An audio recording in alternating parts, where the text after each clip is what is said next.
Welcome to USA Global TV and Radio, where our mission is to provide education, entertainment, hope, and inspiration.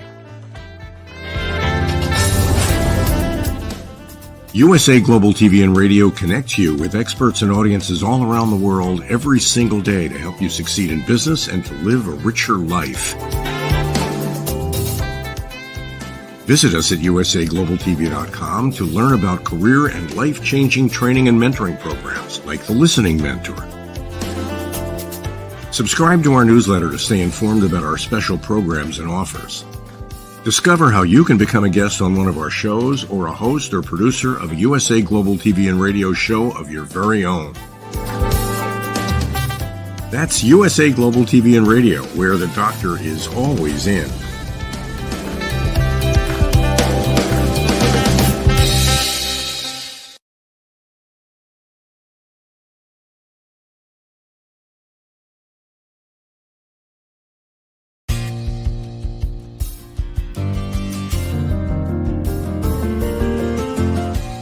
Welcome to I'm Spiritual But, a one-of-a-kind talk show creating a new global conversation about inclusive spirituality. Whether you're religious or not religious, this show seeks to inspire you to discover your own unique spiritual experience. And now, here is your host, award-winning author and actress, Anne Scottlin.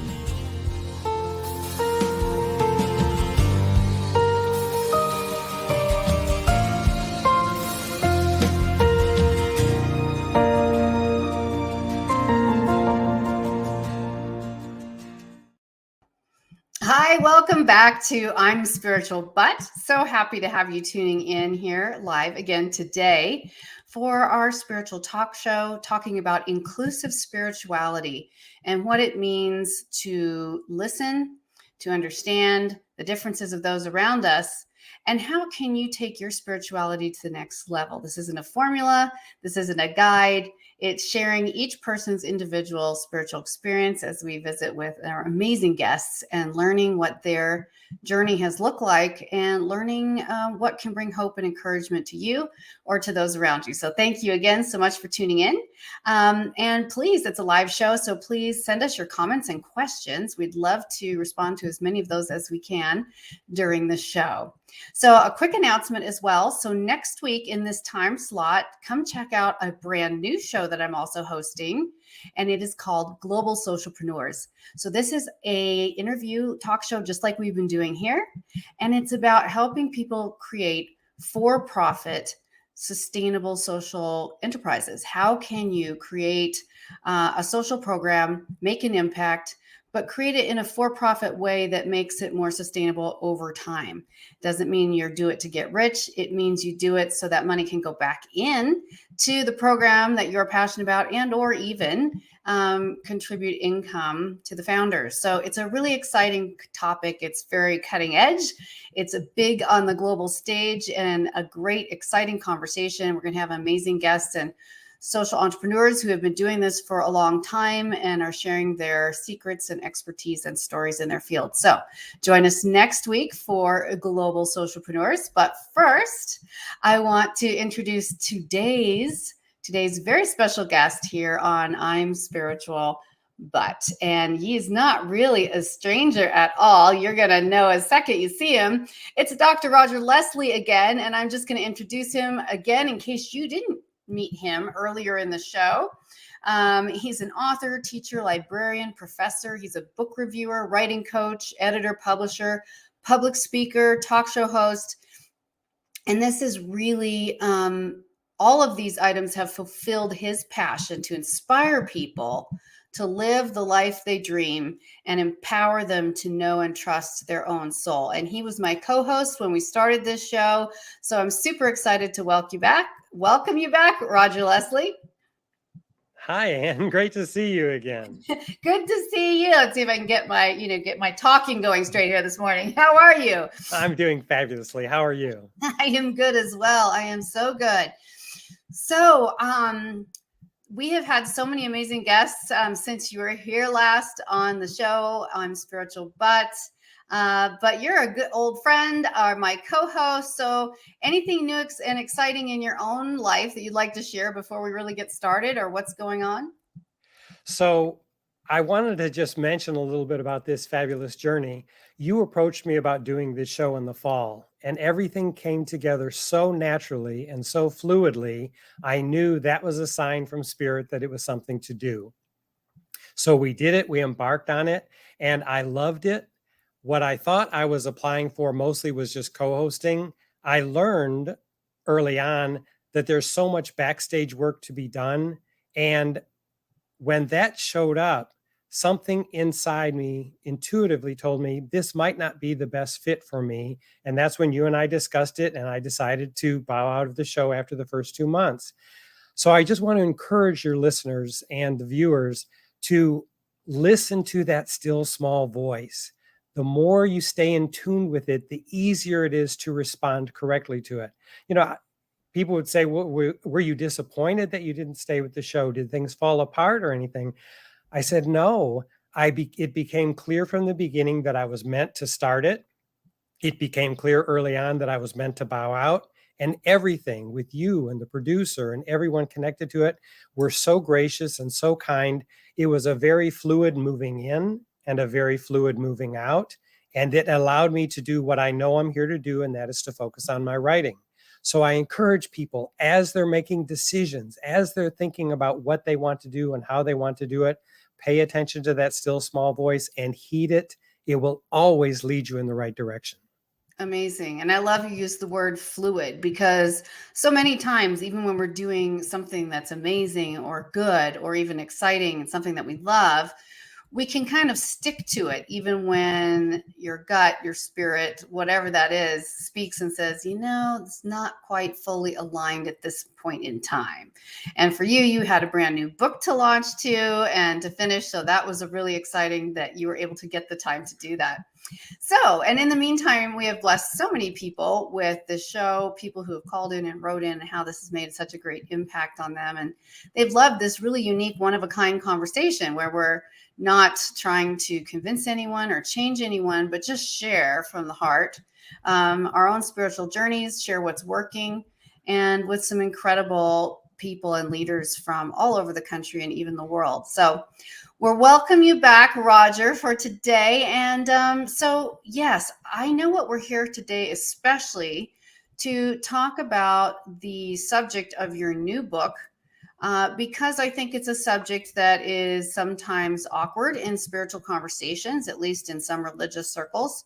So we want to talk about, again, how can we listen, understand, be open, choose to see the world from a different point of view, and understand everyone's spiritual journey equally. So, Roger, go ahead and tell us about your book. So the book is entitled Light Come Out of the Closet, and it is a memoir of my experiences from about the age 11 to 17.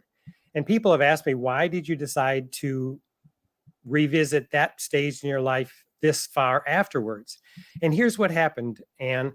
So I was raised in a very strict, moral, spiritual environment. I had great parents. I went to a parochial school and was taught many great things. However, from the very start, I knew I was gay. I didn't exactly know what that meant until I was a little bit older, but I sensed that something about me was different.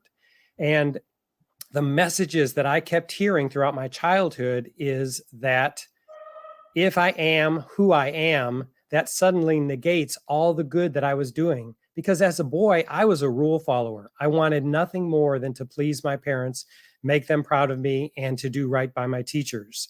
And so everything that I was doing that defined my character seemed to be able to be swept away by virtue of the fact that I was born with a gay orientation. And so I struggled with that. And for years, after I let go of that religious background, I had painful memories of what that brought to me. And then more recently, I realized, perhaps there was a gift in there. Perhaps the religion of my youth gave me the moral foundation to be able to explore who I really am, to decide for myself what my spiritual journey is, and to find my own light and my own connection to spirit, the universe, God, whatever you want to call, well, however you identify it. And so I wrote this book in the spirit of thinking, I want to find out the gifts that this stage brought me, because for most of my life, I've remembered it as a very painful, dark period.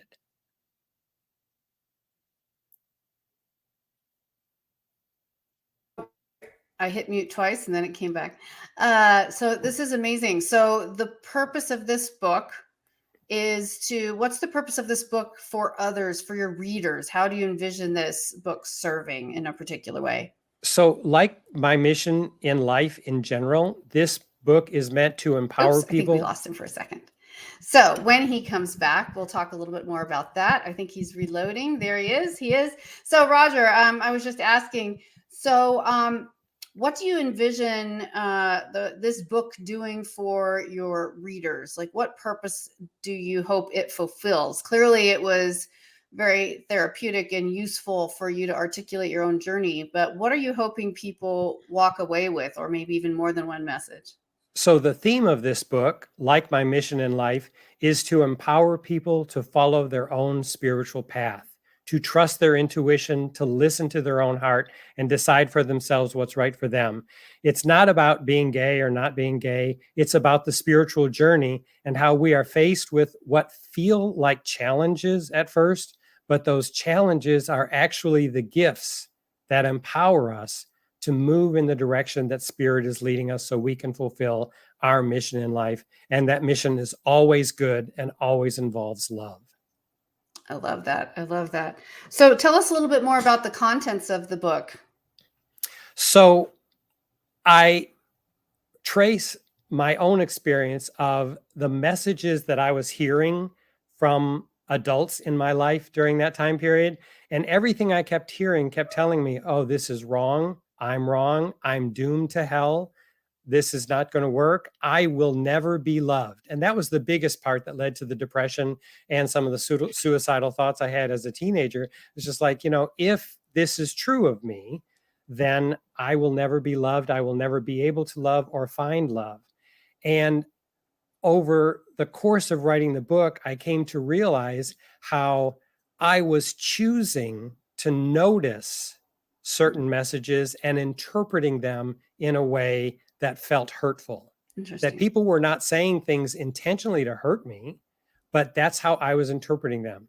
As you may recall, Anne, we've talked in the past, I use the analogy of a prism, that I think the world is like a diamond, a prism, and each of us is looking at that prism from a different facet. Mm-hmm. And if we want to make a change in our life, we must start seeing life from a different facet. Mm-hmm. Be able to perceive things in a way that other people might perceive them, or in different ways that we could perceive them.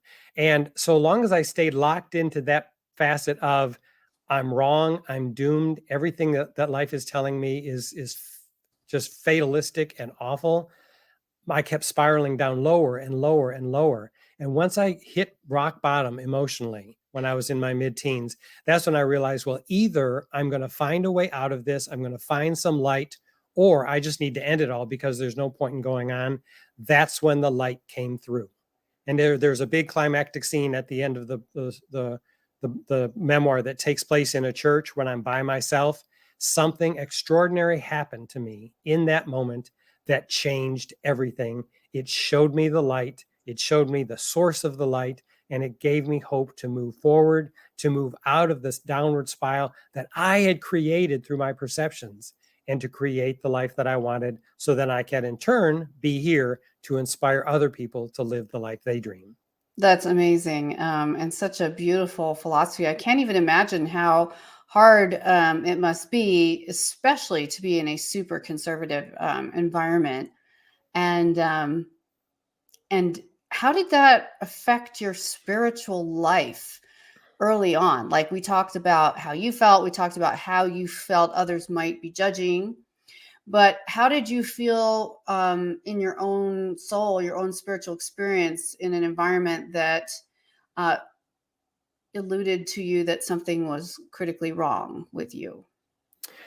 Well, I knew who I was, and I was seeing things on television, jokes, like cruel jokes that people would make about gay people. And many of them, because I was, just an adolescent or going through puberty, I didn't necessarily even understand them, but I felt the undercurrent of judgment, the undercurrent of negativity about them. And I kept thinking, well, that doesn't necessarily apply to me, because the extremes that I would see in media, in movies or on TV, I thought, well, I don't identify with being that particular personality type, and I'm not Mhm. attracted to that personality type. So I kept thinking, well, maybe I'm not. Maybe, Mm. maybe this isn't who I am. But I knew deep down who I was, and who I was in the physical world seemed to be in direct opposition to who I was spiritually. And I couldn't get the two of them aligned until I had my big epiphany that is depicted at the end of the book. Wow. I have other friends, and I came from an extremely conservative background as well, religiously. And I have other friends who, like, for example, who I was in very small religious high school with, who were gay but couldn't come out in that environment. I mean, we weren't even allowed to date the opposite sex in that environment in high school. So a really rigorous experience. So for those who had, even more to deal with than, I would say, the average person or the average teenager who realizes their orientation and really wants to come out, but is too afraid because of social and family pressures. When you add the really serious religious aspect, it makes it even heavier. And were you ever tempted to just walk away from God at that point before you had your breakthrough? No, because I always had a good, close relationship with God. I Mhm. just felt like I was always disappointing God. Mm, And another part of that disappointment is that I was brought up with all the advantages. I mhm, had a stable home life. I have loving parents. mhm, I was, I had great teachers. So every time I felt like my life wasn't what it could be and should be because of this circumstance, I felt guilty, because I thought, I have no reason to be complaining or feeling ungrateful. How unkind it is of me not to just be thankful to God for who I am.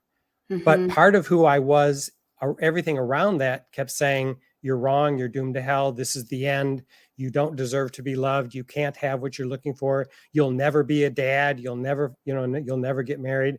Those are all misconceptions that I bought into, and many of them were self-created. I sort of put two and two together and got 10.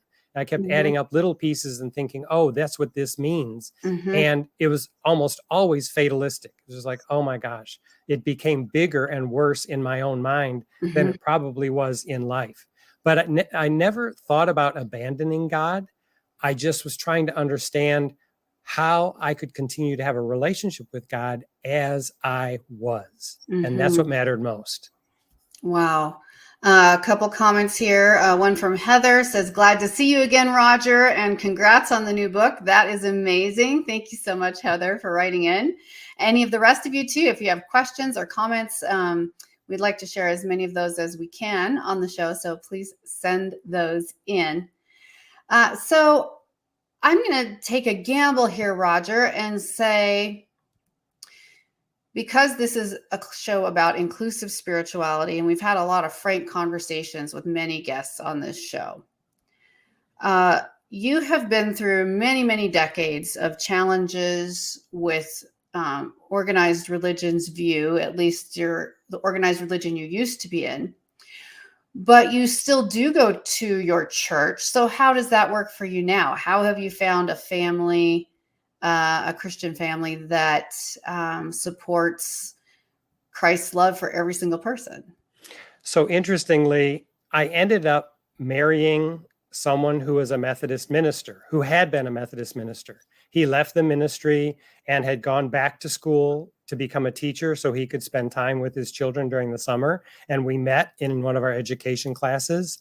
My background was in Catholicism. His background was in Methodism. We wanted to find a place where we could be together and find a good spiritual home.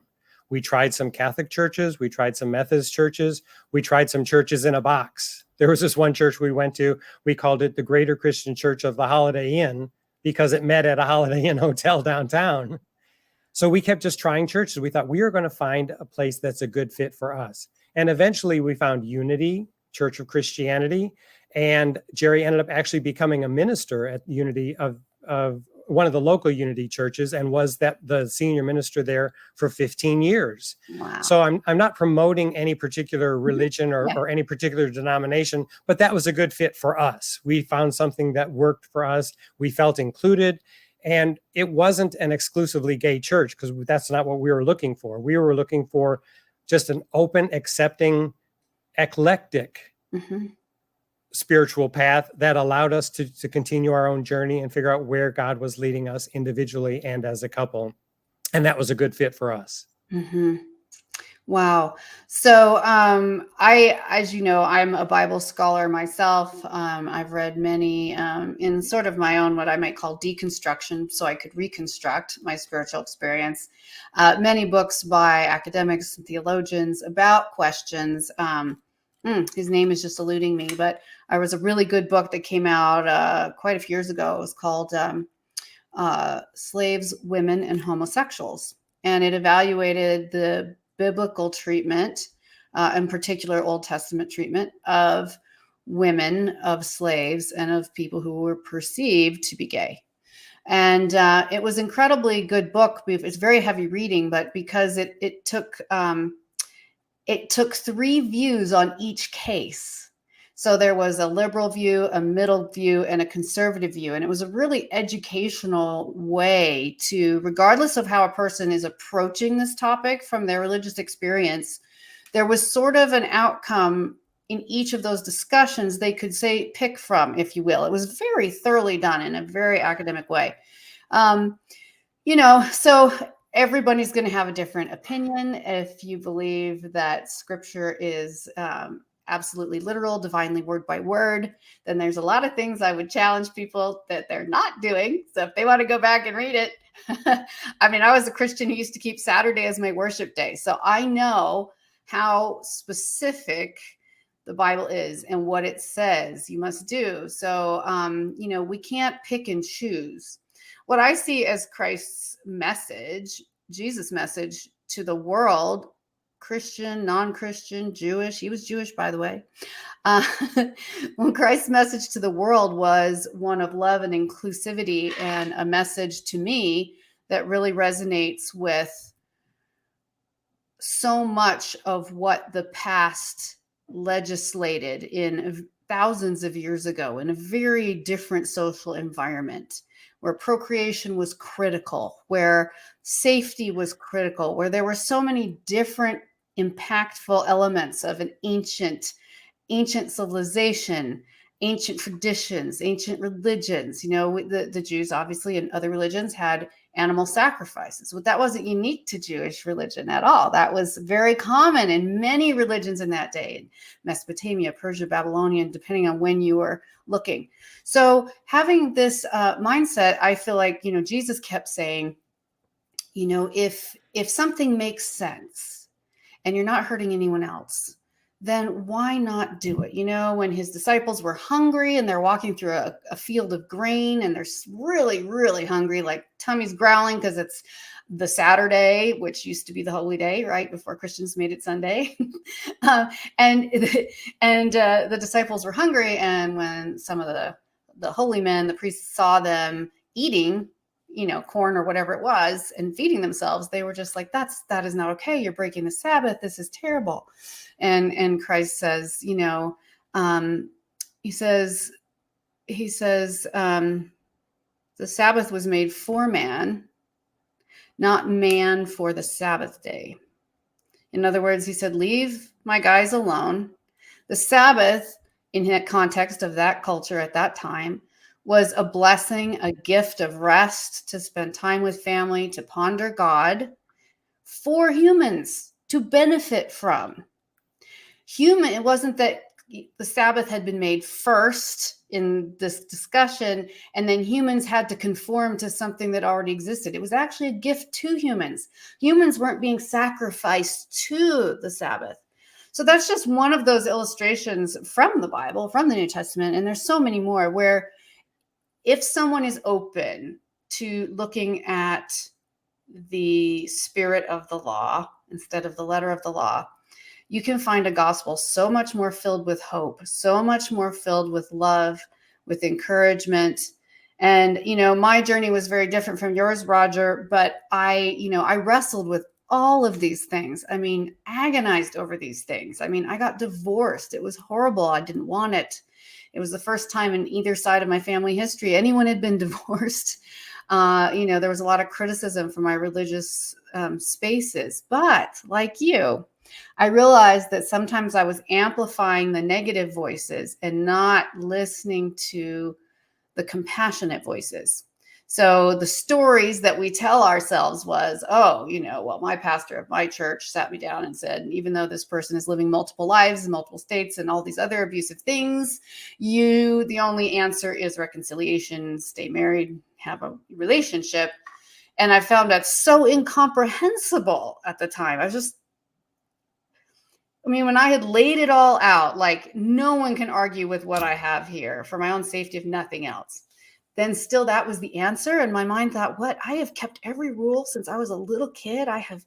How is it? This is so not logical. I mean, no one would treat their pet dog this way. This is not how love and compassion shows itself. This is not how the Jesus I grew up understanding is. And then when I ended up visiting with a different spiritual leader that was on the fringes of the same organization, but a pastor in a more liberal church, I just remember sobbing and sobbing and sobbing in front of him at his desk because of the compassion that came through for human beings, for understanding. And, I used to be critical of divorced people because that's how I thought I should behave when I grew up in such a really conservative environment. All of a sudden, I'm one. And this is nothing compared to your story, Roger, but I had to learn empathy. And I'm like, wow, if I've been so critical of so many people that were just divorced, oh, they mustn't love God, oh, they mustn't try, they mustn't care, then who else have I been judging harshly? Because I knew in my soul I was making the right decision for survival, for the wellness of my body, mind, spirituality. So I'm like, who else have I been critical of that I need to reconsider? And it really started opening. Who can I show love to? Not to fix them, just to love them. So I share this, and Roger's the guest today, but I just felt like I wanted to open up my own heart, because it always makes me very emotional too, about how it feels when you're discriminated against, and in my way, a very small way, really, compared to so many other issues. And how important that love was. I would have ditched God altogether. I tried to be an atheist for a year, and I just couldn't do it. So I needed a God who could show compassion and love, and realize that I wasn't broken. Life just goes on. I'm not broken. I'm not damaged. I dated a guy briefly around that time, very briefly after my divorce, that was all about dating, thought that was great. And then whenever we talked about something serious, like, oh, maybe getting more serious or engaged or anything like that, he's like, oh, no, I can't marry you. You're divorced. And he was very sincere about that. And so, take all the benefits, but then like, oh, but you're dirty goods. I can't be associated with that.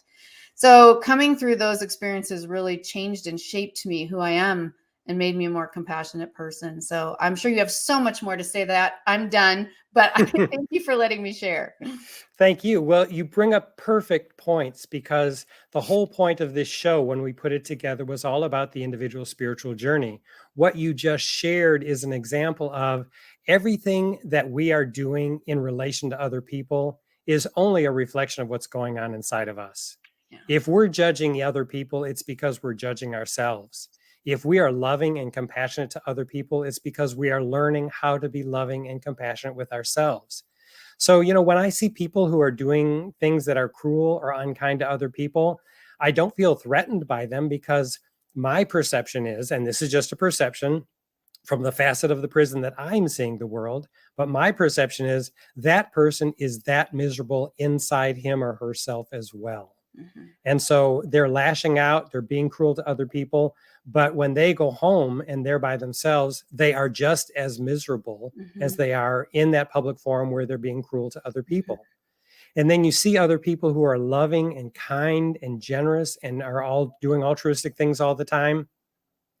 That's a mindset, and that's a discipline that requires regular practice. It isn't like we can just be altruistic and kind sometimes and then just forget about it and then go back to, just being very self-indulgent. It's a daily practice. And so I think about, what daily practices I'm engaged in and where is that leading me? And the key is always, am I being loving? And how do I learn to be loving in relationship with myself? Mhm. Because when I fill my own pitcher, eventually that water just overflows and it's easy to be loving to other people. Moms are notorious for emptying their pitcher, taking care of others, taking care of others, taking care of others, and often forgetting to refill the pitcher themselves. Mhm. Eventually, they've got nothing left to give and they're worn out and they're tired and they need to replenish. That's not just true of moms. Fathers are that way, parents are Mhm. that way. Mhm. Many of us are taking care of aging parents. So even children are going through similar relationships like that. But the key is to have a good relationship with ourselves and to work on that regularly and daily.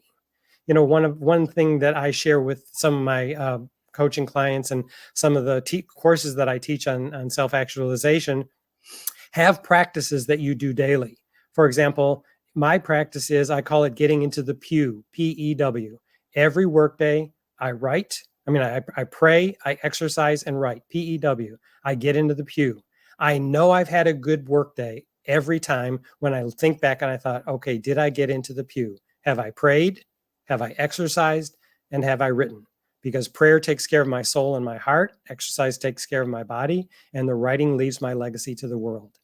So think about what practices you engage in as you go through your daily life. What are you doing regularly to take care of yourself, to build a good relationship with whatever you believe spiritually? And where is that leading you? Because it will ultimately always end up leading to taking care of other people as well, which is why I think we're here together. I love that. That's so true, and such good advice, and such a worthwhile thing to think about each day. How do we live each day, and are we filling the elements that are really critical to our well-being, both to ourselves, taking care of ourselves, so we can take care of others. And I have just will say briefly too.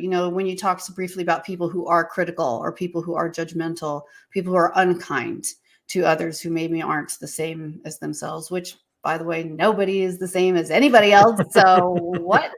Anyway, I think they do suffer. I agree with you. They suffer a lot, because if a philosophy or theology of thinking that you've chosen to adopt conflicts with your gut instincts as a loving human being, you will suffer greatly. If you know that you should be compassionate and loving, but you decide not to because you live by a set of rules that doesn't permit that acceptance, non-judgmentalism, then you do suffer, because you are living as a victim of your own conscience as opposed to some written rules from long ago, which is why my relationship with God is so very personal for me. And you can give yourself the litmus test. You're like, well, I'm accepting, I'm not judgmental. Well, when the question is, when it comes down to it, when it comes down to the critical and uncomfortable questions, what is your most compelling energy? Is it to be right and justified?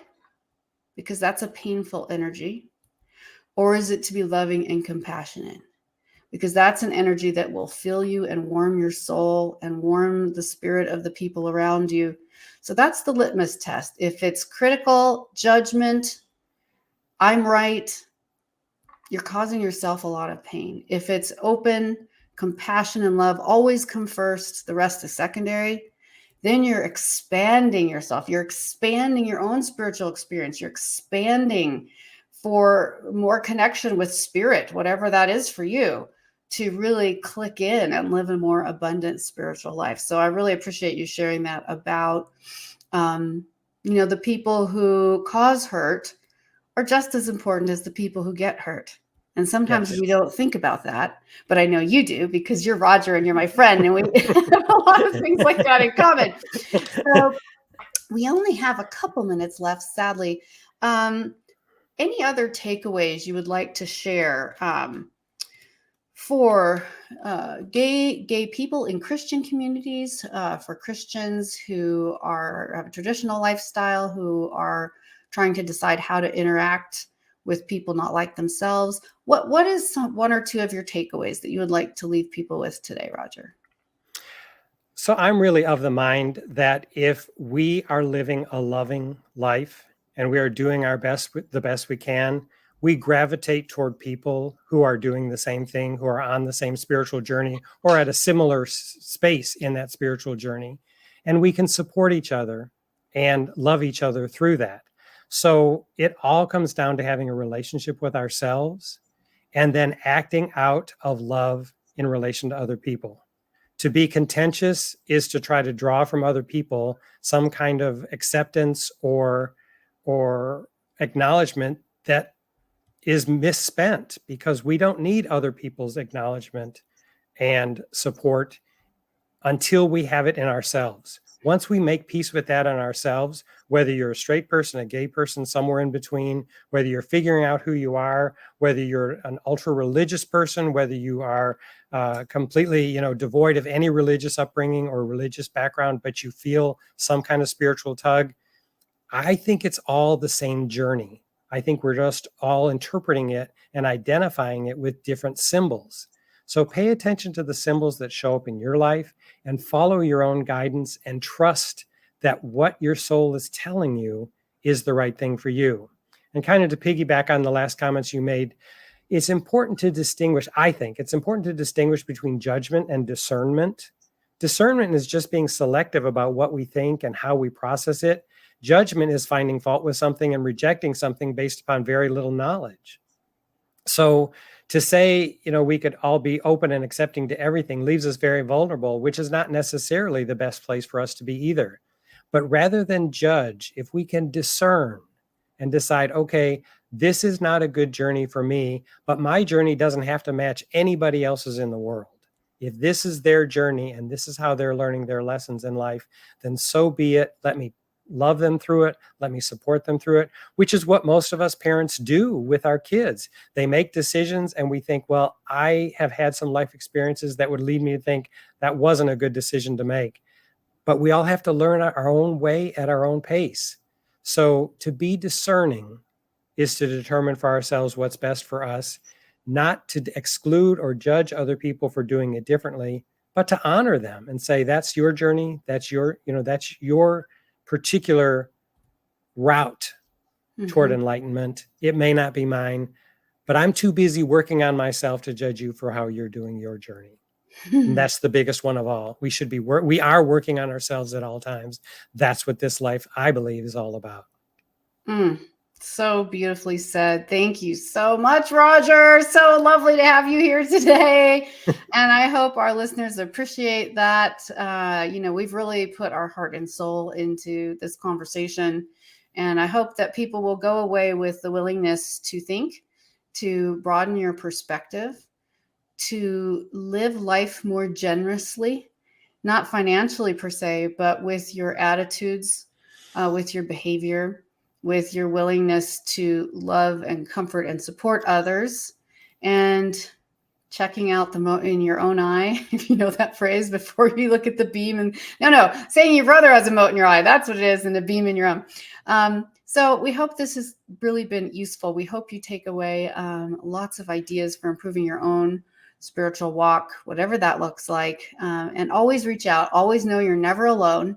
Always know that there are others out there who share your background, who share your situation, your philosophy, your orientation, whatever that is. There are others out there and they want to help you, because those of us who are dedicated to a spiritual system that's built on love, we are there for you. We are there to encourage you, support you, and we welcome you in. So reach out.